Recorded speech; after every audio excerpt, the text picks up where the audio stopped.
Master Ironarms, there's an emergency. It was an acolyte, barely 145 pounds, soaking wet and probably struggled benching the bar. Ironarms was sure that his voice alone could crush the poor lad. You want an emergency? Ironarms belched back at him, whey-filled sweat dripping down into his bulging eyes and making them red. Then check the earthquake caused by these weights, baby. The Herculean man laid back under his bench rack.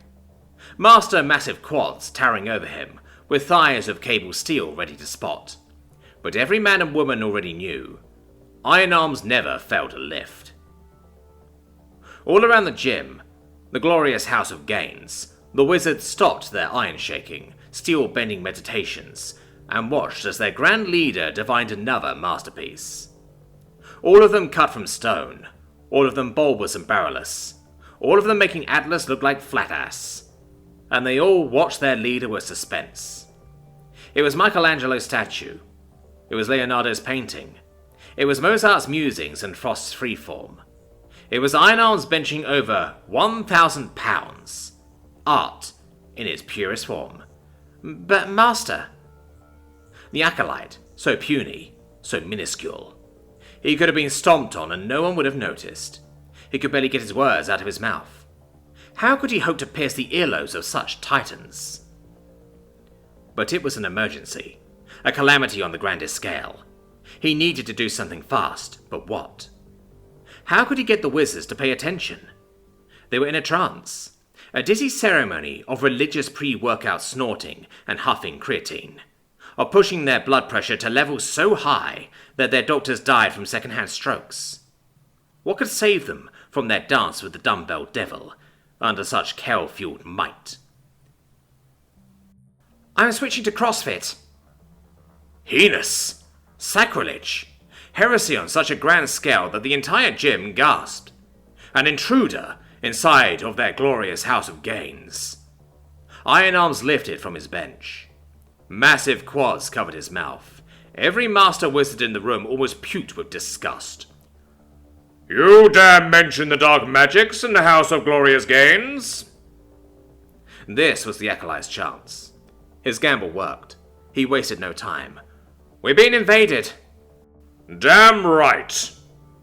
Ironarm slammed his fists against the bench and shook the entire room. A pussy is before my eyes.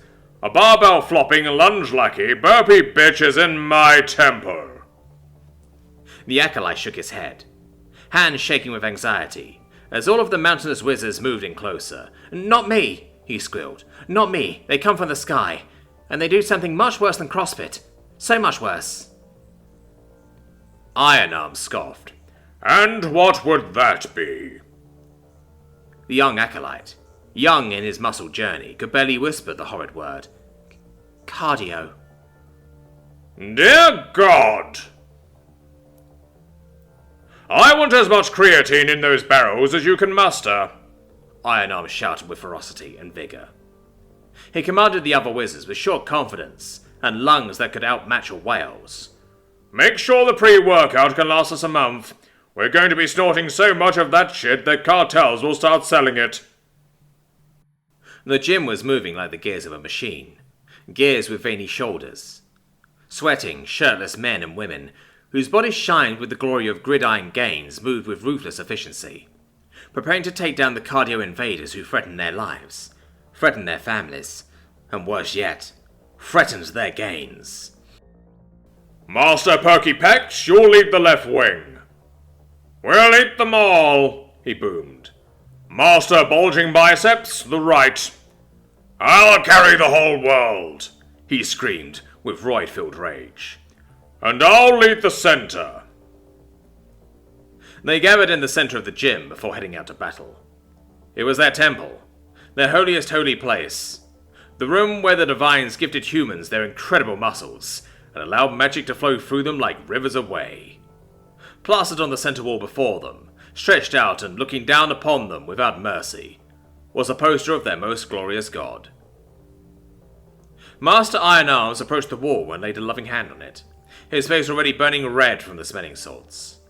He spoke in the low hums of a man in passionate prayer, of a man on the verge of zealous tears. Today, we ask for safe passage from the realm of mortal flesh into the realm of immortal steel. We ask that our bronze ore doesn't smudge, our muscles be tight, and our poses be sick. We ask to be the muscled maniacs that you showed us we could be. Everyone nodded in agreement, some murmuring affirmations with him. Blessed be the iron, whispered one. Lightweight, baby, said another. We take on the greatest threat the world of muscle magic has ever seen. The cardio invaders, the asphalt asshats. Please be with us on this fateful day. He backed away from the image of their deity, their protector, and they all joined in a salute. The idol on the wall was a massive picture of a young Arnold Schwarzenegger, arms spread out before a crowd, and the words, "Conquer," plastered in white across the image. They all mimicked his wide arms and in perfect unison yelled out, "Ain't nothing but a peanut." They marched out to battle, a single sea of pulsing, pumped muscle. The battlefield was ready. On one side, an army of tall, lanky green men in perfect formation and doing high knees to warm up. In their arms were plasma rifles, advanced guns of destruction. Behind them was a sea of floating artillery that looked as if it could blast the rings off of Saturn, drivers also doing high knees. On the other side, and to the baffled confusion of the aliens, was a group of 50 shirtless and absurdly buff men and women. Their veins popped out of their muscles like rivers, and their hearts pumped their skin with so many different illegal workout supplements that it would scare Pablo Escobar. Iron Arm stepped forward, his weight belt strapped tightly across him. Who represents your weak kind? The aliens stopped their high knees and traded confused glances. Slowly, their leader stood up from their pre-dug trenches and straightened his metal-filled jacket. His medals were small white stickers that contained all of the different mileages he completed. 5K, all the way up to the famous 200K. I'm the leader. He looked across the field. Is this all of this planet's army? Gasps and angry murmurs arose from the wizards. Is this all? Iron Arms repeated angrily. Do you not see the mountain of muscle before you? Where are your weapons? More gasps, more looks of disbelief. Where are the weapons? His voice was half laughing and half yelling. Do you not see these arms? Okay, this is a joke, right? The leader of the aliens turned to his men and pointed. Did one of you set this up? Enough! Iron Arms yelled with resolute power. We're going to finish this now, baby! Okay, this is sounding like a Zorb script. The leader threw up his arms. Zorb, did you set all of this up? Is this another one of your stupid pranks? Oh, wasn't me, boss. An alien in the back replied. I couldn't come up with this shit. It's too late! Iron Arms laughed. Oh, it's too late. Too late? The alien rubbed his head. Oh, what the fuck is going on? You've already walked straight into our trap. All of the aliens looked around, their massive advanced army surrounding and outnumbering the small group of bulbous wizards. Yeah? Oh, yeah. Iron Arms cracked his knuckles and lowered his head, laughing lightly to himself. Hey, kid, play the song. The acolyte from before was waiting behind the army with a humongous array of speakers and subwoofers. He stumbled up to his feet upon hearing the words and flipped a switch on an electric board. Suddenly, the entire battlefield was being coated in the bass-boosted, treble-maxed dubstep mix of Numb by Linkin Park. Wizards! Iron Arms yelled with a smile. Flex on their skinny asses! The group of 50 wizards broke out into their groups, running to form perfect formations of stone. When in place, they began twisting and turning their bodies in ways that'd make Michelangelo faint with excitement. They would awe the best contortionist. Their incredible muscles strained over one another, folded and writhed in perfect unison. Their tendons, their flexors, their very bones, all of them aligned, all of them tensed, and turned with wondrous anatomy. muscles that were pumped with the glory of God. Flexes so strong and powerful that you could hear the sinews grinding into place like tightening steel cables. Then, as if matching the energy of their muscles, the sky cracked asunder with horrendous, shattering lightning. The earth split open as if weights had been dropped, and the wind turned into a hurricane force. Battalions of cardio crackheads got swallowed, platoons of jogging jerks became vaporized, all with the power of the flex. The aliens began firing in the most confused panic of their lives, yet to their horror, the plasma shots bounced off of the chiseled, bronze-or-covered muscles like nothing. Their leaders screamed for the cannons to fire everything at Iron Arms. All the while, the other battalions tried to understand the sheer display of testosterone going on before them.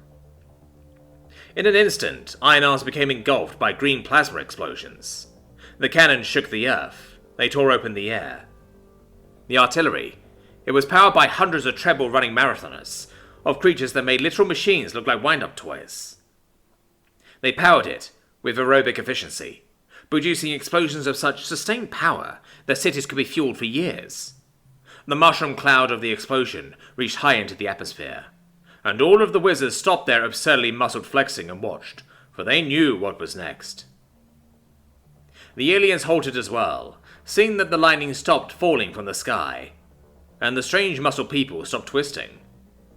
Everyone was watching the series of explosions that was obliterating the ground that Iron Arms once stood on.